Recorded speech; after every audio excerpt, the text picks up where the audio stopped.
Vamos a la tercera parte de la lección de este primer módulo. Lo he titulado Cambio de paradigma. Para los que quieran profundizar en este componente, como en la cuarta parte, que es sobre el manejo de los desempeños, les recomiendo mi libro Cómo liberarse de una educación equivocada. Recuerden que ustedes, por estar inscritos a este curso, tienen acceso a la lectura del libro. Seguro les han dado ya el link para que puedan entrar a leer el libro Cómo liberarse de una educación equivocada. Para los que les encanta la lectura, pues ahí pueden recrearse con 290 páginas sobre cómo podemos ir liberándonos de una educación que nos ha hecho mucho daño a nosotros y a nuestros hijos. Entonces, ese cambio de paradigma tiene que empezar por trascender de la convergencia a la divergencia. Es decir, ya hemos abusado demasiado de la convergencia, demasiado. La convergencia no es que sea mala, el paradigma de la convergencia no es que sea dañino, es que hemos abusado demasiado de él. ¿Qué es convergencia? Es una pregunta, una respuesta, un problema, una solución. Necesitamos trascender de la convergencia ¿a dónde? A la divergencia. ¿Qué es divergencia? Una pregunta, múltiples posibilidades de respuesta. Un problema, múltiples posibilidades de solución. Entonces necesitamos que nuestras guías pedagógicas, que ya vamos a entrar de lleno, se nos acerca la segunda semana, en la segunda semana vamos a empezar a profundizar en los componentes de una guía pedagógica. Necesitamos que esa guía pedagógica siempre, desde el inicio hasta el final, tenga tanto componentes convergentes como componentes divergentes. Es decir, recuerde, vamos a activar un problema, una solución, pero también vamos a establecer, a aportarle a los niños un problema, múltiples posibilidades de solución. Eso va a permitir que la innovación y el desarrollo de procesos de pensamiento se haga evidente en el diseño de nuestra guía pedagógica. Entonces, cuando hablamos de cambio de paradigma, estamos hablando de eso, de empezar a consolidar una escuela que trabaja la convergencia simultáneamente con la divergencia. Voy a dar otro ejemplo. En la convergencia, las preguntas convergentes, ¿cuáles son? Defina, indique, ¿qué es? ¿Cuándo nació? Diga las partes de una célula. Esas son preguntas convergentes. Mejor dicho, todas las preguntas de selección múltiple. A, B, C, D. Verdadero y falso. Diga sí o no. Esas son preguntas convergentes. Nadie está diciendo que son preguntas malas. Aquí no se trata de hablar quién es el malo y quién es el bueno, sino que hemos abusado demasiado de ese tipo de preguntas. Ahora necesitamos que al lado de esas preguntas que ya han abundado, incluyamos preguntas divergentes. Es decir, ¿usted qué opina? ¿De qué otra manera se puede hacer? ¿Qué pasaría si sucediera esto? O sea que las preguntas divergentes pueden ser preguntas hipotéticas, preguntas analíticas, preguntas de opinión, preguntas metacognitivas, preguntas propositivas. Esas son preguntas divergentes.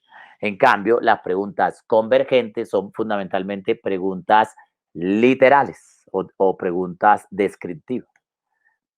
Colegas, en el módulo 4, el de procesos de evaluación, ahí voy a profundizarles sobre los tipos de preguntas. ¿Ven? Ok. Listo. Así que si hoy deseamos en verdad transformar y mejorar el actual paradigma educativo en el que estamos sumergidos, necesitamos hacer un ejercicio de deconstrucción, de renovación pedagógica y didáctica en nuestro propio ser. Vean, colegas, necesitamos trascender ese viejo paradigma donde uno le enseñaba a los niños modelo. Entonces necesitamos pasar del modelo a los referentes. O sea, necesitamos que nuestras guías trabajen referente. ¿Se acuerdan el modelito que uno daba, enseñaba un modelito de arbolito, un modelito de casita, enseñaba que amarillo más azul es verde? Ya no más eso, ya no más. Ahora necesitamos activar un contexto educativo donde le damos referente. Si queremos en el campo de las artes, del dibujo infantil, enseñarle a los niños a dibujar un árbol, pues démosles cientos de árboles, modelos, para que él los vea, pero le pedimos que no copie ninguno. ¿Ven? Es decir, que cuando tú das diferentes referentes, el niño se enriquece mucho más a que si uno en el tablero le da un solo modelo. Entonces, pasemos del modelo al referente. Lo otro, mejoremos nuestro lenguaje, usemos un lenguaje más propositivo que un lenguaje reactivo. Usemos un lenguaje de invitación, utilicemos un lenguaje en el que ya no hablemos más de nivelación, sino que ahora hablemos de oportunidades de aprendizaje. Es imposible nivelar a Carlos con María, son dos seres humanos diferentes. Ya no más recuperación. ¿Qué es eso? Ya no más la palabra refuerzo. Vamos a trascender esos viejos conceptos. Así que vamos a formar un niño, una niña, un adolescente, un joven libre de esas dañinas limitaciones humanas. Un ser humano con mente abierta, un ser humano con mentalidad científica, un ser humano que ya no traga entero, un ser humano que comprende, piensa, innova y es un excelente ser humano. Jamás tiene en su cabeza la idea de dañar, ofender o maltratar a otro colega, a otro niño, a otra persona. Así que ese viejo y peyorativo lenguaje que ha dominado la escuela, vamos a transformarlo en un lenguaje propositivo. Ya no más hablar de pésimo, malo, bajo, alto, superior, inútil, deficiente, insuficiente, refuerzo, nivelación, ya no más. Ahora utilizamos un lenguaje propositivo que invita, que construye.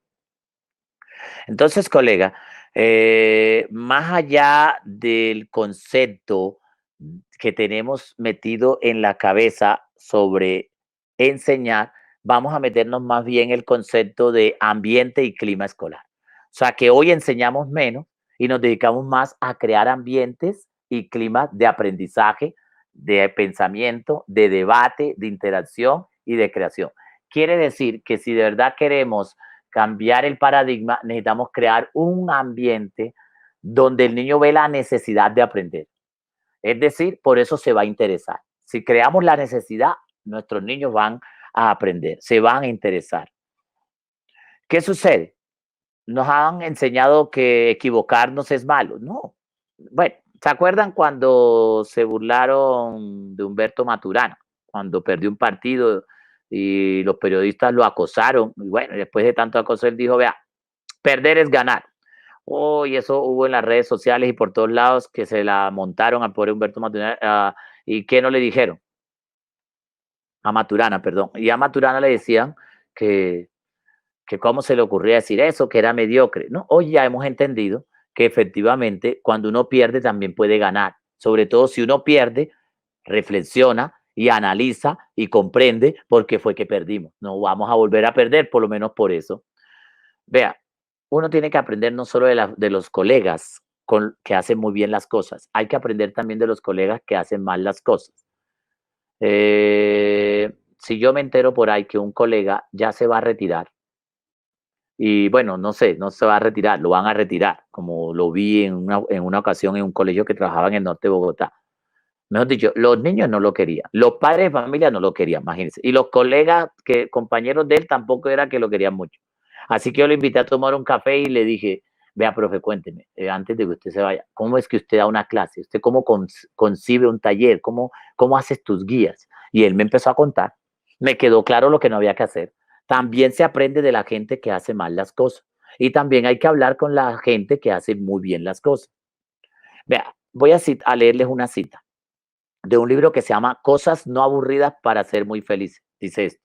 Lo mejor de la vida muchas veces llega gracias a las equivocaciones. Son los empujones que nos hacen llegar a lugares donde nunca pensamos estar. Equivocaciones de todo tipo, pequeñas, medianas y que no entrarían en el comedor de tu casa. Equivocaciones molestas pero necesarias que pueden llegar a cambiar el rumbo de nuestra vida. Las equivocaciones son las que nos hacen grandes, enormes y nos hacen sabios, muy, pero muy sabios, si lo sabemos utilizar y administrar.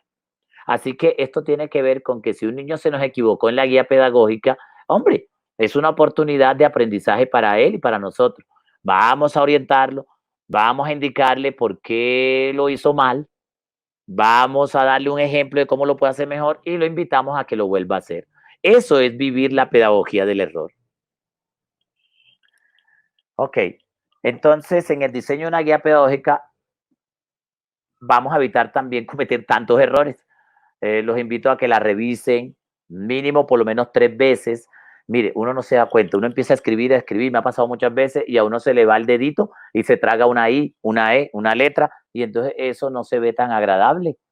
Yo conozco muchos conferencistas, colegas míos con maestría y doctorado, muestran diapositivas con mucho error. Eso nos puede pasar a cualquiera, pero eso se debe a que no la revisamos 3 veces. A veces es sano pedirle a un colega, a un compañero, a la esposa, al esposo, que le eche una mirada, porque otra mirada ayuda mucho. Entonces, colegas, eh, los invito a que trabajemos en una dinámica de nuevos paradigmas, en una escuela donde nos podamos equivocar. Por ahí me han estado preguntando que qué escuela pienso yo que deberíamos recibir o construir después de esta pandemia. Pues a mí me gustaría que cuando regresemos a clase encontrar una escuela incluyente, una escuela de buen trato, una escuela donde cero bullying, cero maltrato, una escuela donde interactuamos con amabilidad, respeto, generosidad, una escuela en la que nos podemos equivocar y tranquilo, volvemos a empezar, una escuela en la que todos aprendemos a nuestro ritmo, una escuela en la que comprendemos por nosotros mismos sin el bastón cognitivo de otros, sin la ayuda de otros, una escuela en la que nuestras guías y talleres que nos entregan las podemos entender sin necesidad de preguntarle a otro. Una escuela en la que me abren las puertas y las ventanas para pensar mejor, para dudar, refutar, argumentar, debatir, discutir con argumentos y evidencia. Una escuela donde me invitan a crear, a proponer, a idear todos los días. Y una escuela donde todos los días me ayudan a ser mejor persona. Esa es la escuela a la que yo quiero regresar.